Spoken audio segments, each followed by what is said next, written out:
Ipinahayag ni Raymond Gutierrez ang kanyang pagkabahala sa patuloy na pagbaha sa ilang bahagi ng Pilipinas, partikular na sa Metro Manila, habang patuloy ang pag-ulan at naaapektuhan ang pang-araw-araw na buhay ng maraming Pilipino. Alamin ang kanyang naging hinaing at kung may kaugnayan nga ba ang kanyang post kay Heart Evangelista. The Philippine Showbiz List presents Raymond Gutierrez, post tungkol sa baha. Patama nga ba kay Heart Evangelista? Raymond slammed those focused on fashion amid the crisis. Si Raymond Gutierrez ay nagpahayag ng kanyang saloobin tungkol sa kasalukuyang kalagayan ng bansa at iginiit na karapat-dapat ang mga Pilipino sa mas mahusay na serbisyo mula sa kanilang mga public servants at sa mga institusyong dapat tumutugon sa kanilang pangangailangan. Sa isang post sa kanyang Instagram stories, ipinunto ni Raymond ang malaking pagkakaiba ng ilang usaping pinagkakaabalahan ng mga tao kumpara sa hirap na nararanasan ng maraming ordinaryong mamamayan. Ayon sa kanyang mensahe, habang may ilan naabala sa pag-uusap tungkol sa fashion at mga produktong nakasale, marami namang Pilipino ang araw-araw na humaharap sa matinding problema dulot ng masamang panahon at pagbaha. Partikular niyang binigyang pansin ang sitwasyon ng mga commuter, estudyante, at empleyado na kinakailangang bumiyahe papunta sa trabaho, paaralan at iba pang destinasyon kahit mahirap at delikado ang kondisyon ng mga kalsada. Dahil sa tuloy-tuloy at malalakas na pag-ulan, maraming lugar ang nakaranas ng pagbaha na nagdulot ng mas mahabang oras ng biyahe at malaking abala sa pang-araw-araw na pamumuhay.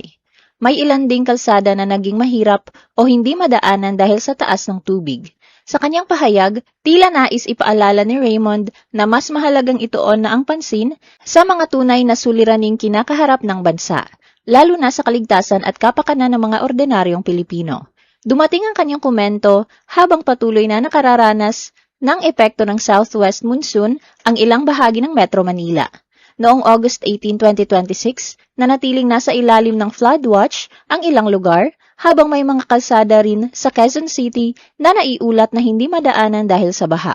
Bukod sa Metro Manila, maraming komunidad sa iba't ibang bahagi ng bansa ang naaapektuhan ng ilang linggong pagbugso-bugsong pag-ulan at masamang panahon. Libo-libong residente rin ang napilitang manatili sa mga evacuation center sa ilang lalawigan sa hilagang bahagi ng Pilipinas. Raymond allegedly threw shade at Heart. Ilang linggo lamang bago ang kanyang controversial na post, ibinahagi rin ni Raymond ang tungkol sa kanyang pagdalo sa mga Fashion Week sa ibang bansa. Ipinaliwanag niya noon na ang mga imbitasyon mula sa malalaking international fashion houses ay karaniwang nagmumula sa matagal ng relasyon at koneksyon sa mga brand. Para kay Raymond, isang achievement bilang fashion enthusiast at consumer ang patuloy na pagkakaroon ng magandang relasyon sa mga kilalang fashion brands at ang pagkakataong maimbitahan sa kanilang mga fashion show. Dahil dito, napansin ng ilang netizens ang tila malaking pagkakaiba sa pagitan ng kanyang personal na interes sa fashion at nang naging mensahe niya sa kanyang pinakabagong Instagram story. Bagamat bahagi rin ng kanyang mundo ang fashion, ipinahiwatig niya na may mga pagkakataong mas dapat bigyang prioridad ang mas malalaking issue na kinakaharap ng bansa. Samantala napaisip ang ilang netizens kung si Heart Evangelista ba ang tinutukoy ni Raymond sa kanyang post. Lumakas ang espekulasyon dahil kamakailan lamang ay nagbahagi si Heart ng isang kwento tungkol sa isang karanasan niya na may kaugnayan sa isang damit na nakasale. Sa kanyang pagkukwento, sinabi niyang may isang taong pumuri sa kanyang suot, ngunit binanggit din na ito ay nabili ng nakasale. Nasinundan umano ng tawanan mula sa grupo. Ikwinento rin ni Heart na hindi niya nakita kung bakit kailangang gawing katatawanan ang isang damit dahil lamang ito ay nakasale.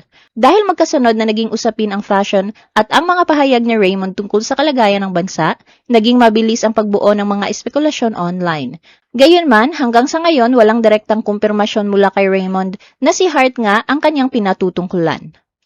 Raymond criticized public officials and their families. Matapos magpahayag tungkol sa kalagayan ng mga ordinaryong Pilipino, idinirekta ni Raymond ang kanyang puna sa mga public officials at maging sa kanilang mga pamilya. Sa kanyang naging pahayag, iginiit ni Raymond na karapat-dapat ang mga Pilipino sa mas mahusay na serbisyo at mas responsableng pamamahala mula sa mga taong pinagkatiwalaang maglingkod sa bayan. Gayunman, hindi siya nagbanggit ng partikular na pangalan o personalidad na kanyang tinutukoy. Kasabay nito, patuloy ding pinag-uusapan ang pagiging epektibo ng mga flood control project at kung sapat ba ang mga infrastrukturang inilaan upang maprotektahan ang mga komunidad laban sa pagbaha. Mas naging sensitibo ang usapin dahil sa malawakang imbestigasyon ng pamahalaan hinggil sa mga alegasyon ng irregularidad sa ilang flood control projects. Sa gitna ng kontrobersyang ito, naging bahagi ng mas malawak na diskusyon ang pahayag ni Raymond tungkol sa pananagutan ng mga public servants. Patuloy namang inaabangan kung magkakaroon ng karagdagang paglilinaw si Raymond tungkol sa kanyang pahayag, lalo na't naging mainit ang diskusyon online tungkol sa pananagutan ng mga opisyal at paggamit ng pera ng bayan.